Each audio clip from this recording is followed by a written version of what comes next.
ਰਾਜੀ ਤੁਸੀਂ ਮਿੱਤਰ ਸਰਮੀਤ जी के धर्म पत्नी हो, अपनी निजी जिंदगी बारे कुछ दसो। गवर्नमेंट कॉलेज चंडीगढ़ तो गया था, तो मेरे आफ्टर 10th मैं चंडीगढ़ हॉस्टल चली गई। मैंने BSc मैडिकल गवर्नमेंट कॉलेज तो किया, क्योंकि मेरा भरा बीमार रहिंदा सी। असीं उत्थे फार्म देन गए तो उन्होंने मैंने दस्सिया क्लर्क ने, मैडम तुहाडा श्योर है BSc ऑनर्स विच। असीं इंटरव्यू ते गए उत्थे, क्योंकि मैं धूरी नूं बिलोंग करती सी। चाहे मैं 4 साल होस्टलों में रही उत्थे, पर मैं अपने कंटैक्ट कदे भी किसी होस्टलों नाल सी, किसी डे स्कॉलर नाल मैं अपने कदे कोई कंटैक्ट नहीं बनाए सी। एक पढ़ाई करना, अपनी जिम्मेवारी निभाना, मतलब ये मेरा सीगा। मतलब जो कि उसकी लिस्ट लगी वो लेट लगी, 10:30 का आखिरी टाइम सी 5 बजे। असी इसी होटल के रहना पसंद नहीं सी करते, सानू दोनों भैन भरावां नूं वापस धूरी आना पिया। इस करके मतलब फिर मैंने MSc मतलब ਲਈ अप्लाई किया पटियाले यूनिवर्सिटी में, पंजाबी यूनिवर्सिटी। उत्थे मैनूं पता लग गया, मेरा छोटा भरा मेरे नाल गया, उत्थे साडी गली का मुंडा सी कोई, वो MSc वोट नहीं करता सी। कहंदे यार कुछ राज दा नंबर तो उत्थे भी आ गया सी, मतलब चंडीगढ़ भी। तो मेरे दिल नूं बड़ा धक्का जिहा लग्या। चंडीगढ़ की पढ़ाई पंजाब यूनिवर्सिटी ते पटियाले की पढ़ाई में बहुत फर्क। असीं किते होटल च नहीं रह सकते सी। फिर मैं MSc जियोलॉजी पटियाले तो मतलब की 73 मतलब मेरे 54 में बोर्न जनवरी 75 ਦੇ ਵਿੱਚ मेरी MSc कंप्लीट हो गई, बिना किसी ब्रेक तो, बिना कासे तो। ठीक है जी। फिर मैं PhD ਦੀ ਫੈਲੋਸ਼ਿਪ ਲਈ CSIR ਦਾ ਦਿੱਲੀ ਤੋਂ ਮੈਂ मतलब ਮੈਨੂੰ ਲੱਗਿਆ PhD ਕਰਨ ਲਈ। ਉਹਨਾਂ ਦੌਰਾਨ 74 ਦੇ ਵਿੱਚ 1 ਦਸੰਬਰ ਮੇਰੇ ਉਹੀ ਭਰਾ ਦੀ ਜਿਹੜਾ ਕਿ ਮੇਰੇ ਨਾਲ ਚੰਡੀਗੜ੍ਹ ਗਿਆ ਸੀ ਫਾਰਮ ਸਬਮਿਟ ਕਰਾਉਣ, ਕਿਉਂਕਿ ਉਹ ਹਾਰਟ ਪੇਸ਼ੈਂਟ ਸੀ। ਹੀ ਐਕਸਪਾਇਰਡ 1 ਦਸੰਬਰ, ਇਹ 74 ਦੀ ਗੱਲ ਹੈ। ਮੈਂ ਦੇਖੋ ਜੀ ਨਾ ਤਾਂ ਇਨਫੋਰਮ ਕੀਤਾ ਯੂਨੀਵਰਸਿਟੀ ਨੂੰ, ਕਿਉਂਕਿ ਉਹਦੇ ਟੈਲੀਫੋਨ ਦੀ ਕੋਈ ਫੈਸਿਲਿਟੀ ਨਹੀਂ ਸੀ। ਮੈਂ ਉਹਦੇ ਭੋਗ ਦੇ ਪਿੱਛੋਂ ਹੀ मतलब अपनी यूनिवर्सिटी गई। वो लड़की ने दसता सी जो साड़ी गली च रहिंदा सी, मेरा मतलब चाचा, असीं उहनूं चाचा ही कहंदे सी भी इंज करके उसदे भरा दी डेथ हो गई है, वो आई। चलो फिर मैं गई, मेरे दिल में इन्ना धक्का लग्या, मतलब मैं तुहानूं दस नहीं सकदी। मतलब भी मैं PhD करन नूं मतलब मेरा मन नहीं सी करदा मैं पंगा पड़ा। मेरे फादर नूं ऐ सी भी यही साडे घर दे विच बच्चा शाइनिंग है, भी PhD कर ले, चलो जिवें मर्जी है भी ये अपना कमावे तो खावे जिमें। चलो मैं एग्री कर गई। फिर जी 5 मार्च को मतलब मेरी कन्वोकेशन आई पटियाले की। मैं पटियाले चंडीगढ़ तो सीधी यूनिवर्सिटी डिग्री लैन ली। फिर तो डिग्री लैके मैं धूरी चली गई। मैं अपने फादर को कहा भी असं अपने फादर को बहुत जी कहते भी बहुत जी मैंने तो नहीं हूँ जाना बस। फिर मेरे मदर ने कहा चल ठीक है, जिन्ना पढ़ ली चल ठीक है, बस ठीक है, मतलब जिन्ना भी सी ये मेरी मतलब सी। फिर मेरे मतलब B.Ed का फार्म भी भेजा, मैं नहीं भरे, तो मेरे इधर कोई इंटरस्ट ही नहीं सी। राजी तुसीं MSc B.Ed सर्विस ਵਿੱਚ ਆਉਣ ਦਾ ਤੁਹਾਡਾ ਮਨ ਕਿਉਂ ਨਹੀਂ ਬਣਿਆ, ਇਸ ਬਾਰੇ ਦੱਸੋ। मेरा तो सर्विस में आने का बहुत मन सी, पर मीत साहब लेडीज की सर्विस में प्रेफरेंस नहीं दिंदे।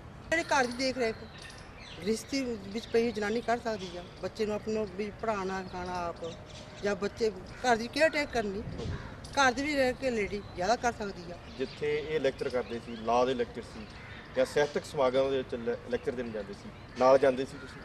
हाँ जी, मैं मोस्टली नाल जाती सी, जो बहुत इंपोर्टेंट होंगे सी उत्थे मैं हमेशा नाल जाती सी। जिवें सिटी सेंटर केस लुधियाना, ये बहुत इंपोर्टेंट केस है। पहला मीत साहब चले गए, फिर मैं गवर्नमेंट लैन आया, मैं गई। इन्होंने मेरी इंट्रोडक्शन कदे भी किसी नाल उत्थे नहीं कराई भी मेरी मिसी है, जस्ट मेरी एंटी इन्होंने हुई उत्थे। तो मैं उन्होंने नाल जिहड़े मेरे राजे दे बेटा सी उन्होंने नाल ही बैठी सी। ईवन जिहड़े वकील सी उत्थे किसी नूं नहीं सी पता भी मैं इन्हां दी मिसी हां। मैं इन्हां दी वो बहुत इंपोर्टेंट जिहड़ी बहस सारी सुनी। राजी जो वकील का किता है एक चिड़चिड़ेपन वाला है, क्योंकि केसां दे मगर बहुत ज़्यादा इन्हां नूं बहुत ज़्यादा वर्क करना पैंदा।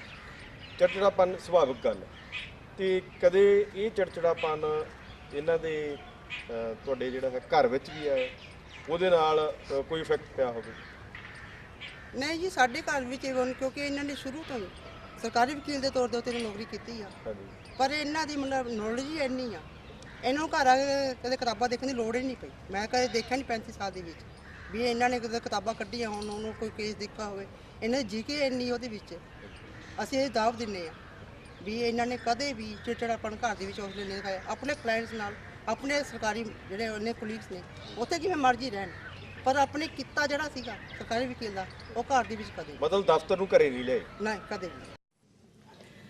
मित्र से मीत मेरे फादर इन लॉ हैं। मुझे 4 साल हुए हैं शादी के घर में आए हुए, और मुझे नहीं लगता है कि वो एक फादर इन लॉ की तरह बिहेव करते हैं। वो हमेशा मुझे अपने घर की कभी कम महसूस होने नहीं देते। वो हमेशा मेरे फादर की तरह ही है, उनकी nature. He is a very expressive person, जैसे ही इनकी अपनी फील्ड में है, बट उसके अपार्ट भी from a great novelist, he is a great person at home.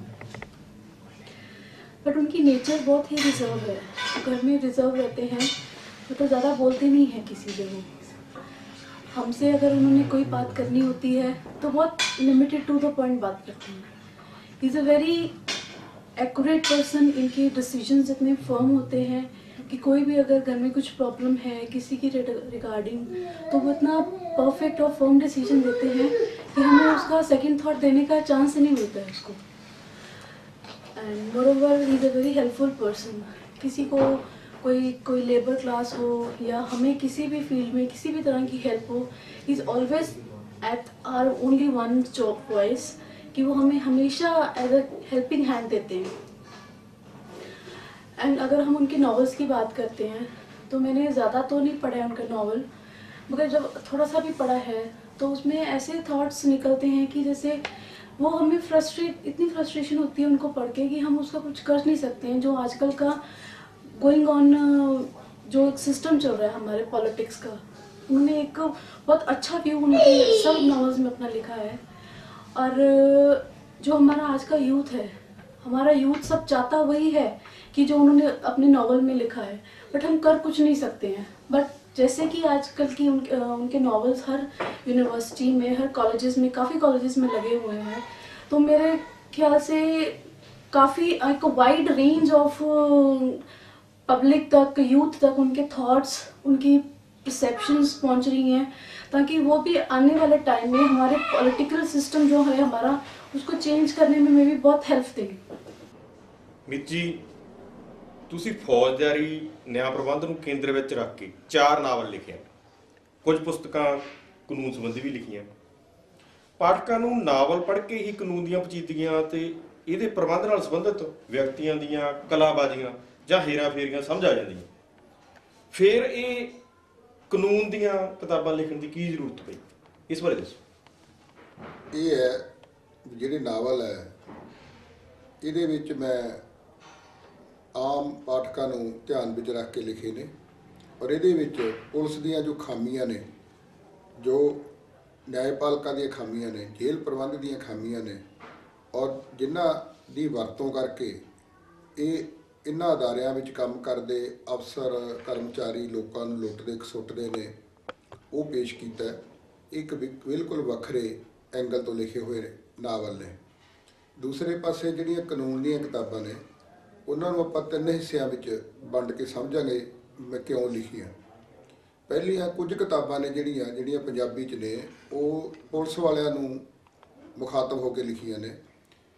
ਸਾਡੇ ਪੰਜਾਬ ਦੇ ਵਿੱਚ ਘੱਟੋ ਘੱਟ ਪੁਲਿਸ ਦੀ ਜਿਹੜੀ ਟ੍ਰੇਨਿੰਗ ਹੈ ਕੇਸਾਂ ਦੀ ਤਫਤੀਸ਼ ਕਰਨ ਦੀ, ਉਹਦੀ ਜਾਣਕਾਰੀ ਵਿੱਚ ਕਾਨੂੰਨ ਦੀ ਜਿਹੜੀ ਜਾਣਕਾਰੀ ਆ ਉਹ ਬਹੁਤੀ ਚੰਗੀ ਤਰ੍ਹਾਂ ਨਹੀਂ ਹੈ ਉਹਨਾਂ ਨੂੰ, ਜਿਸ ਦਾ ਸਿੱਟਾ ਇਹ ਨਿਕਲਦਾ ਹੈ ਕਾਨੂੰਨ ਦੀ ਜਾਣਕਾਰੀ ਦੀ ਕਮੀ ਕਾਰਨ ਬਹੁਤੇ ਜਿਹੜੇ ਦੋਸ਼ੀ ਹੈ ਉਹ ਬਰੀ ਹੋ ਜਾਂਦੇ ਨੇ। ਮੈਂ ਕੁਝ ਕਿਤਾਬਾਂ ਪੁਲਿਸ ਵਾਲਿਆਂ ਨੂੰ ਕਾਨੂੰਨੀ ਨੁਕਤੇ ਸਮਝਾਉਣ ਲਈ ਲਿਖੀਆਂ ਤਾਂ ਜੋ ਉਹ ਉਹਨਾਂ ਕਾਨੂੰਨੀ ਨੁਕਤਿਆਂ ਨੂੰ ਧਿਆਨ ਵਿੱਚ ਰੱਖ ਕੇ ਤਫਤੀਸ਼ ਕਰਨ ਅਤੇ ਤਫਤੀਸ਼ਾਂ ਦੇ ਸਟੈਂਡਰਡ ਨੂੰ ਸੁਧਾਰਨ, ਤਾਂ ਜੋ ਵੱਧੋ ਵੱਧ ਜਿਹੜੇ ਦੋਸ਼ੀ ਹੈ ਉਹ ਸਜ਼ਾ ਹੋਣ। ਇੱਕ ਇਸ ਕਰਕੇ ਲੜੀ ਕਿਤਾਬਾਂ ਦੀ ਲਿਖੀ। ਦੂਸਰੀ ਲੜੀ ਮੈਂ ਸਰਕਾਰੀ ਵਕੀਲਾਂ ਦੇ ਨੂੰ ਟ੍ਰੇਨਿੰਗ ਦੇਣ ਲਈ ਲਿਖੀ ਹੈ, ਕਿਉਂਕਿ ਸਰਕਾਰੀ ਵਕੀਲ ਵੀ ਕਈ ਵਾਰ ਉਨੀ ਚੰਗੀ ਤਰ੍ਹਾਂ ਅਧਿਐਨ ਨਹੀਂ ਕਰਦੇ ਕਾਨੂੰਨ ਦਾ ਔਰ ਫੈਸਲਿਆਂ ਦਾ ਜਿੰਨੀ ਲੋੜ ਹੁੰਦੀ ਹੈ। ਉਹਦੀ ਕਮੀ ਕਾਰਨ ਵੀ ਕਈ ਵਾਰ ਮੁਲਜ਼ਮ ਹੈ ਜਿਹੜੇ ਉਹ ਸਜ਼ਾ ਦੀ ਥਾਂ ਬਰੀ ਹੋ ਜਾਂਦੇ ਨੇ। ਸਰਕਾਰੀ ਵਕੀਲਾਂ ਨੂੰ ਟ੍ਰੇਨਿੰਗ ਦੇਣ ਲਈ ਉਹਨਾਂ ਨੂੰ ਕਾਨੂੰਨੀ ਫੈਸਲਿਆਂ ਤੋਂ ਜਾਣੂ ਕਰਵਾਉਣ ਲਈ 1-2 ਕਿਤਾਬਾਂ ਮੈਂ ਜਿਹੜੀਆਂ ਹੈਗੀਆਂ ਉਹ ਉਹਨਾਂ ਦੇ ਐਂਗਲ ਤੋਂ ਕਾਨੂੰਨ ਦੀਆਂ ਲਿਖੀਆਂ। ਔਰ ਤੀਸਰੀ ਲੜੀ ਵਿੱਚ ਮੈਂ ਆਮ ਜਨਤਾ ਨੂੰ ਕਾਨੂੰਨ ਦੀ ਜਾਣਕਾਰੀ ਦੇਣ ਲਈ ਪੰਜਾਬੀ ਦੇ ਵਿੱਚ ਛੋਟੇ-ਛੋਟੇ 2 ਪੈਂਫਲੇਟ ਲਿਖੇ ਨੇ। ਇੱਕ ਹੈਗਾ RTI ਬਾਰੇ, ਦੂਸਰਾ ਹੈਗਾ ਰਾਈਟ ਟੂ ਸਰਵਿਸ ਬਾਰੇ। ਇਹਨਾਂ ਦੋਨਾਂ ਕਾਨੂੰਨਾਂ ਦੀ ਜਾਣਕਾਰੀ ਨਾਲ ਜਿਹੜਾ ਆਮ ਪੇਂਡੂ ਲੋਕ ਵੀ ਨੇ ਉਹਨਾਂ ਨੂੰ ਸਮਝ ਕੇ ਉਹ ਆਪਣੇ ਜਿਹੜੇ ਅਧਿਕਾਰਾਂ ਦੀ ਰੱਖਿਆ ਕਰ ਸਕਦੇ ਨੇ, ਆਪਣੇ ਅਧਿਕਾਰ ਸਰਕਾਰ ਤੋਂ ਪ੍ਰਾਪਤ ਕਰ ਸਕਦੇ ਨੇ। ਉਹਨਾਂ ਦੀ ਰਹਿਨਮਾਈ ਲਈ ਮੈਂ 2 ਕਿਤਾਬਾਂ ਇਹ ਲਿਖੀਆਂ ਨੇ। ਇਸ ਤਰ੍ਹਾਂ ਮੇਰੀ ਲੋੜ ਸੀ ਇਹ ਵੀ ਕਾਨੂੰਨ ਦੀ ਜਾਣਕਾਰੀ ਵੀ ਪੁਲਿਸ ਨੂੰ, ਸਰਕਾਰੀ ਵਕੀਲਾਂ ਨੂੰ ਔਰ ਸਧਾਰਨ ਜਨਤਾ ਨੂੰ ਸਿੱਧੇ ਤੌਰ ਤੇ ਦਿੱਤੀ ਜਾਵੇ ਤਾਂ ਜੋ ਦੋਸ਼ੀ ਨੇ ਜਿਹੜੇ ਉਹ ਵੱਧੋ ਵੱਧ ਸਜ਼ਾ ਹੋਣ ਅਤੇ ਲੋਕਾਂ ਨੂੰ ਆਪਣੇ ਅਧਿਕਾਰਾਂ ਦੀ ਜਾਣਕਾਰੀ ਮਿਲ ਜਾਵੇ ਤਾਂ ਜੋ ਕਾਨੂੰਨ ਦਾ ਫਾਇਦਾ ਉਠਾ ਕੇ ਲੁੱਟ ਖਸੁੱਟ ਤੋਂ ਬਚ ਸਕਣ।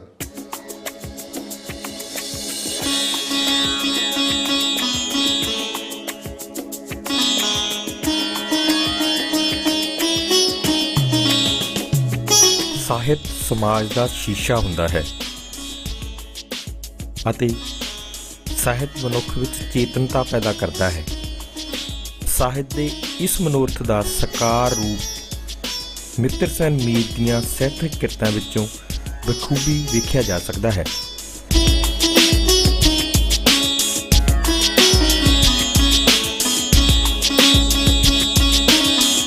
ਮੈਨੂੰ ਅਕਸਰ ਅਦਾਲਤਾਂ ਦੇ ਵਿੱਚ ਜਾਣਾ ਪੈਂਦਾ ਹੈ ਆਪਣੇ ਕੇਸਾਂ ਦੇ ਸੰਬੰਧ ਦੇ ਵਿੱਚ। ਸੰਨ 2003 'ਚ ਮੈਨੂੰ ਪਤਾ ਲੱਗਿਆ ਕਿ ਸ਼੍ਰੀ ਮਿੱਤਰ ਸੈਨ ਮੀਤ ਸਾਹਿਬ ਨੇ ਇੱਕ ਨਾਵਲ ਕੌਰਵ ਸਭਾ ਲਿਖਿਆ।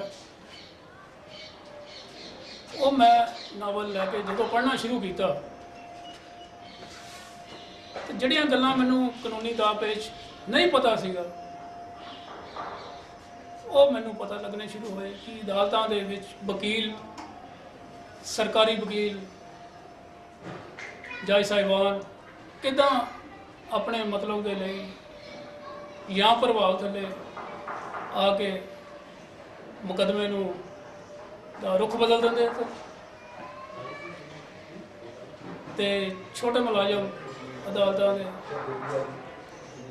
ਮੁਨਸ਼ੀ ਸਾਹਿਬਾਨ ਇਹ ਕਿਸ ਤਰ੍ਹਾਂ ਲੁੱਟ ਖਸੁੱਟ ਕਰਦੇ ਹਨ। ਇਹ ਨਾਵਲ ਪੜ੍ਹ ਕੇ ਮੈਂ ਉਸ ਲੁੱਟ ਖਸੁੱਟ ਤੋਂ ਬਚਿਆ ਤੇ ਕਾਨੂੰਨੀ ਦਾਅ-ਪੇਚ ਮੈਨੂੰ ਪਤਾ ਲੱਗੇ। ਜਿਸ ਦਿਨ ਪੜ੍ਹ ਕੇ ਮੈਂ ਆਪਣੇ ਮੁਕੱਦਮੇ ਦਾ ਰੁਖ ਬਦਲਿਆ ਤੇ ਮੈਨੂੰ ਉਸ ਦਾ ਬਹੁਤ ਹੀ ਫਾਇਦਾ ਹੋਇਆ। ਇਹ ਨਾਵਲ ਕੋਈ ਮਨੋਰੰਜਨ ਦੇ ਲਈ ਨਹੀਂ ਹੈ ਬਲਕਿ ਜਿਹੜੇ ਲੋਕ ਅਦਾਲਤਾਂ ਦੇ ਵਿੱਚ ਫਸੇ ਹੋਏ ਹਨ ਮੁਕੱਦਮੇ ਦੇ ਵਿੱਚ ਉਹਨਾਂ ਲਈ ਬਹੁਤ ਹੀ ਮਹੱਤਵਪੂਰਨ ਪੁਸਤਕ ਹੈ ਤੇ ਉਹਨਾਂ ਨੂੰ ਇਹ ਪੁਸਤਕ ਜ਼ਰੂਰ ਪੜ੍ਹਨੀ ਚਾਹੀਦੀ ਹੈ ਤਾਂ ਕਿ ਉਹਨਾਂ ਨੂੰ ਕਾਨੂੰਨੀ ਦਾਅ-ਪੇਚ ਬਾਰੇ ਪਤਾ ਚੱਲ ਸਕੇ।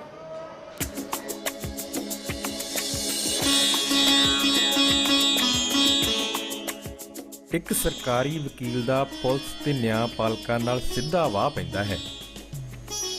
ਇਸ ਵਾਹ ਦੀ ਬਦੌਲਤ ਹੀ ਮਿੱਤਰ ਸੈਨ ਮੀਤ ਨੇ ਅਪਰੁੱਤਕ ਦੋਹਾਂ ਦੀਆਂ ਪੂਰਨਤਾਈਆਂ ਨੂੰ ਨਾਵਲਾਂ ਵਿੱਚ ਬਖੂਬੀ ਉਜਾਗਰ ਕੀਤਾ ਹੈ ਤੇ ਇਹਨਾਂ ਨਾਵਲਾਂ ਦੇ ਨਾਇਕ ਅੱਜ ਵੀ ਸਮਾਜ ਵਿੱਚ ਯਥਾਰਥ ਦੀ ਧਰਾਤਲ ਤੇ ਵਿਚਰਦੇ ਵੇਖੇ ਜਾ ਸਕਦੇ ਹਨ। ਟਾਂਡਾ ਸਾਹਿਬ, ਜੱਜਾਂ ਵਿੱਚ ਫੈਲੇ ਭ੍ਰਿਸ਼ਟਾਚਾਰ ਨੂੰ ਨੱਥ ਪਾਉਣ ਲਈ ਤੁਸੀਂ ਬਾਰ ਦੇ ਪ੍ਰਧਾਨ ਦੇ ਤੌਰ ਤੇ ਲਗਾਤਾਰ ਸੰਘਰਸ਼ ਕੀਤਾ। ਤੁਹਾਡੇ ਇਸ ਕੰਮ ਤੋਂ ਪ੍ਰਭਾਵਿਤ ਹੋ ਕੇ ਮਿੱਤਰ ਸੈਨ ਮੀਤ ਜੀ ਨੇ ਇੱਕ ਨਾਵਲ ਲਿਖਿਆ ਕੌਰਵ ਸਭਾ। ਇਹਦੇ ਨਾਲ ਇਹ ਵੀ ਕਿਹਾ ਜਾਂਦਾ ਹੈ ਕਿ ਉਹਨਾਂ ਨੇ ਆਪਣੀ ਕਲਮ ਦੁਬਾਰਾ ਚੱਕੀ, ਤੁਹਾਨੂੰ ਮਹਾਨਾਇਕ ਦੇ ਤੌਰ ਤੇ ਇਸ ਦੇ ਵਿੱਚ ਸਥਾਪਿਤ ਕਰਕੇ ਉਹਨਾਂ ਨੇ ਇਸ ਨਾਵਲ ਨੂੰ ਕਲਾਸਿਕ ਰੂਪ ਦਿੱਤਾ ਔਰ ਪੰਜਾਬੀ ਦਾ ਇਹ ਕਲਾਸਿਕ ਨਾਵਲ ਮੰਨਿਆ ਜਾ ਰਿਹਾ ਹੈ। ਤੁਹਾਨੂੰ ਮਹਾਨਾਇਕ ਦੇ ਤੌਰ ਤੇ ਕਿਸ ਤਰ੍ਹਾਂ ਮਹਿਸੂਸ ਹੁੰਦਾ ਹੈ? ਮੈਨੂੰ ਮਹਾਨਾਇਕ ਦਾ ਤਾਂ ਨਹੀਂ ਜ਼ਿਆਦਾ ਅਹਿਸਾਸ, ਮੈਨੂੰ ਅਹਿਸਾਸ ਇਸ ਗੱਲ ਦਾ ਹੈ ਕਿ ਹਿੰਦੁਸਤਾਨ ਦੇ ਢਹਿੰਦੇ ਹੋਏ ਢਾਂਚੇ ਦੇ ਵਿੱਚ ਜੇ ਸਭ ਤੋਂ ਵੱਧ ਜ਼ਿੰਮੇਦਾਰ ਹੈ ਉਹ ਹਿੰਦੁਸਤਾਨ ਦੀ ਨਿਆਂ ਪ੍ਰਣਾਲੀ ਹੈ ਜੀ ਉਸ ਚੀਜ਼ ਨੂੰ ਉਜਾਗਰ ਕਰਨ ਲਈ ਮਿੱਤਰ ਸੈਨ ਮੀਤ ਨੇ ਜਿਸ ਢੰਗ ਦੇ ਨਾਲ ਆਮ ਲੋਕਾਂ ਦੇ ਵਿੱਚ ਪੱਖ ਪੇਸ਼ ਕੀਤਾ ਹੈ, ਮੈਂ ਸਮਝਦਾ ਆਉਣ ਵਾਲੇ ਬਹੁਤ ਲੰਬੇ ਸਮੇਂ ਤੱਕ ਲੋਕਾਂ ਤੱਕ ਇਹ ਪ੍ਰਭਾਵ ਦਿੰਦਾ ਰਹੂਗਾ। ਮੈਨੂੰ ਬਹੁਤ ਖੁਸ਼ੀ ਹੈ। ਇਹ ਨਾਵਲ ਜੀ 2003 ਵਿੱਚ ਛਪਿਆ। ਅਗਲੇ 10 ਸਾਲਾਂ ਵਿੱਚ ਤੁਸੀਂ ਸਿਆਸੀ ਉਤਰਾਅ ਚੜ੍ਹਾਅ ਦੇਖੇ ਹੈ, ਤੁਹਾਨੂੰ ਕੌੜੇ ਮਿੱਠੇ ਤਜਰਬੇ ਹੋਏ ਹੈ। ਉਹਨਾਂ ਉਤਰਾਵਾਂ ਚੜ੍ਹਾਵਾਂ ਨੇ ਮੀਤ ਸਾਹਿਬ ਨੂੰ ਇੱਕ ਵਾਰ ਫੇਰ ਨਵਾਂ ਨਾਵਲ ਜੋ ਸਿਰਜਣ ਦੀ ਹੈ ਉਹ ਪ੍ਰੇਰਿਆ ਹੈ। ਕੀ ਤੁਸੀਂ ਉਹਨਾਂ ਨਾਲ ਆਪਣੇ ਤਜਰਬੇ ਸਾਂਝੇ ਕਰੋਗੇ ਜਾਂ ਅਗਲੇ ਜਿਹੜਾ ਨਾਵਲ ਆ ਰਿਹਾ ਉਹਦੇ ਵਿੱਚ ਜੋ ਤੁਹਾਨੂੰ ਤਜਰਬੇ ਹੋਏ ਆ ਉਸ ਦੀ ਪਿੱਠ ਭੂਮੀ ਲਈ ਤੁਸੀਂ ਉਸ ਵਾਤਾਵਰਨ ਨੂੰ ਮਤਲਬ ਸਾਂਝਾ ਕਰੋਗੇ ਉਹਨਾਂ ਨਾਲ? ਇਸ ਬਾਰੇ ਦੱਸੋ। ਜਿੰਨੀ ਦੇਰ ਮੈਂ ਕਚਹਿਰੀ 'ਚ ਸੀ ਮੇਰਾ ਇੱਕ ਬਹੁਤ ਛੋਟੇ ਦਾਇਰੇ ਦਾ ਤਜਰਬਾ ਸੀ।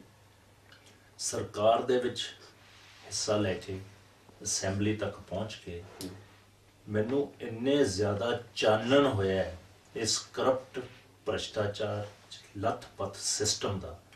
ਮੈਂ ਸਮਝਦਾ ਸਾਰੇ ਤਜਰਬੇ ਮੈਂ ਜੇ ਸਾਂਝੇ ਨਹੀਂ ਕਰੂੰਗਾ ਮਿੱਤਰ ਸੈਨ ਗੋਇਲ ਨਾਲ ਤਾਂ ਜਿਹੜਾ ਉਹਨਾਂ ਨੇ ਆਰੰਭ ਕੀਤਾ ਸੀਗਾ ਕੌਰਵ ਸਭਾ 'ਚ ਉਹਦੀ ਪੂਰਤੀ ਨਹੀਂ ਹੋ ਸਕਦੀ। ਇਸ ਨੂੰ ਇੱਕ ਡਿਫਰੈਂਟ ਡਾਇਮੈਂਸ਼ਨ ਤੋਂ ਵੀ ਜ਼ਰੂਰ ਦੇਖਣਾ ਪੈਣਾ। ਆਪਸ 'ਚ ਤਾਲਮੇਲ ਕਿੰਨਾ ਹੈ, ਕੋਆਪਰੇਸ਼ਨ ਕਿੰਨੀ ਹੈ ਜੁਡੀਸ਼ਰੀ ਦੀ ਤੇ ਐਗਜ਼ੈਕਟਿਵ ਦੀ ਤੇ ਲੈਜਿਸਲੇਚਰ ਦੀ।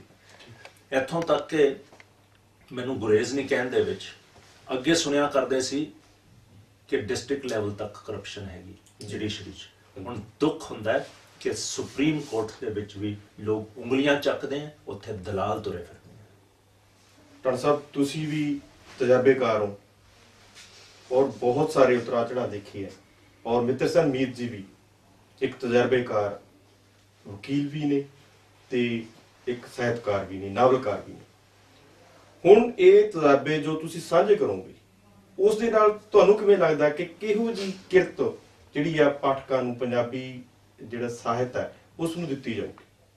ਦੇਖੋ ਮੇਰੇ ਕੋਲ ਐਕਸਪੀਰੀਅੰਸ ਜਿਹੜਾ ਹੈ ਨਾ ਮਿਲਿਆ, ਮੈਨੂੰ ਤਜਰਬੇ ਮਿਲੇ ਜੀ, ਉਹਨਾਂ 'ਚ ਮੈਨੂੰ ਇੰਨੀ ਚੀਜ਼ ਉੱਠਦੀ ਅੰਦਰੋਂ, ਪਰ ਮੇਰੇ ਕੋਲ ਕਮੀ ਹੈ, ਮੇਰੇ ਕੋਲ ਕਲਮ ਨਹੀਂ ਹੈ ਜੀ। ਉਹ ਕਲਮ ਮਿੱਤਰ ਸੈਨ ਮੀਤ ਕੋਲ ਹੈ। ਬਿਲਕੁਲ। ਇਹਦੀ ਜਦ ਜੁਗਲਬੰਦੀ ਹੋਣੀ ਹੈ, ਮੈਂ ਸਮਝਦਾ ਜਿਹੜਾ ਸੰਘਰਸ਼ ਆਰੰਭਿਆ ਮਿੱਤਰ ਸੈਨ ਮੀਤ ਨੇ ਉਹ ਲੌਜੀਕਲ ਕਨਕਲੂਜਨ ਤੇ ਪਹੁੰਚੂਗਾ, ਉਹ ਅਸਰ ਲਿਆਊਗਾ। ਮੈਂ ਅਹਿਸਾਸ ਕਰਦਾ ਕਿ ਜੋ ਵੀ ਹੁਣ ਮਿੱਤਰ ਸੈਨ ਮੀਤ ਆਪਣੀ ਕਲਮ ਨਾਲ ਨਵਾਂ ਲਿਖਣਗੇ ਉਹ ਅੱਜ ਦੇ ਯੁੱਗ ਵਿੱਚ ਇੱਕ ਨਵੀਂ ਦਿਸ਼ਾ ਤੇ ਨਵੀਂ ਲੋਕਾਂ ਨੂੰ ਉਮੀਦ ਲੈ ਕੇ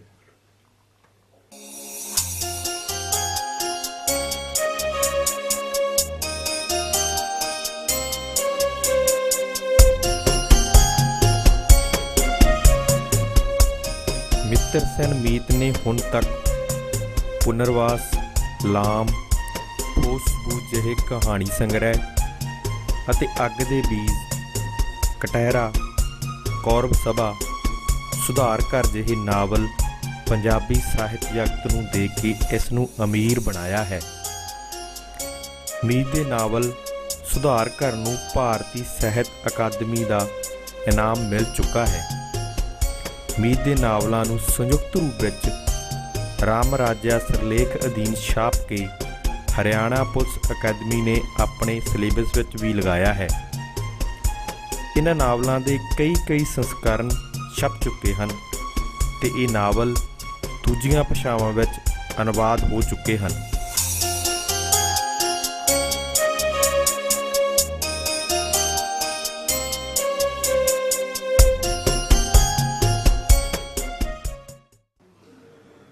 मीत साहब से मेरी पहली मुलाकात हुई, हम प्रोग्रेसिव राइटर्स एसोसिएशन का एक फंक्शन प्लान कर रहे थे नवंबर 2013 में, और अक्टूबर में उसी की ऑर्गेनाइजेशन के सिलसिले में हम पहली बार मिले और मुझे बताया गया कि आप नावल लिखते हैं और साहित्य अकादमी अवार्ड विनर हैं।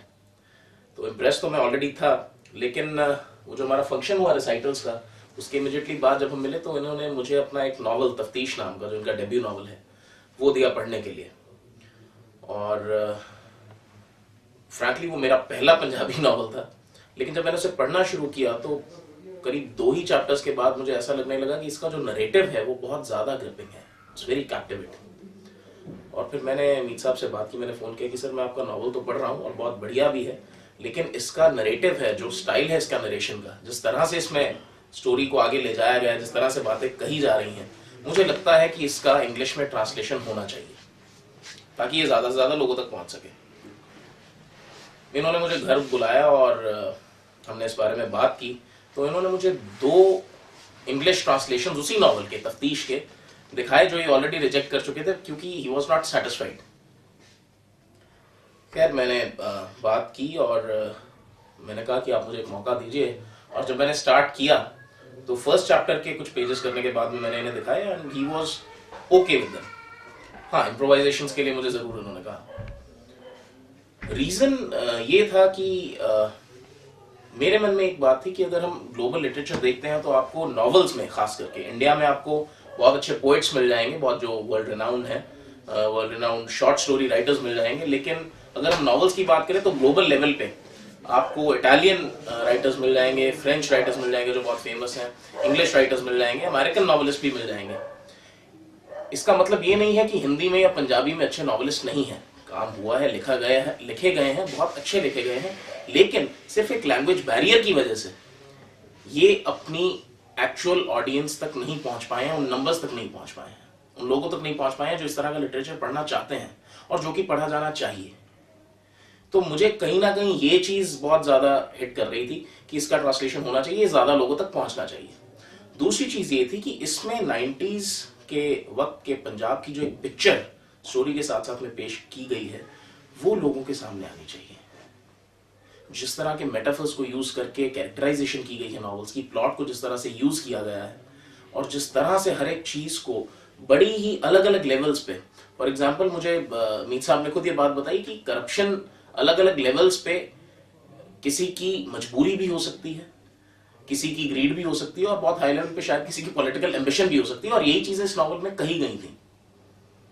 तो मैंने कहा कि साहब इसका ट्रांसलेशन तो मैं करूंगा, और कोशिश की तो अब ये शुरू हो गया है और जल्दी से जल्दी करीब 5-6 महीने में आई होप आपके सामने होगा। और उसके बाद जो बाकी नॉवेल्स भी हैं आई विल ट्राई कि उनको भी मैं ट्रांसलेट कर पाऊँ और ये मौका मुझे मीत साहब दें।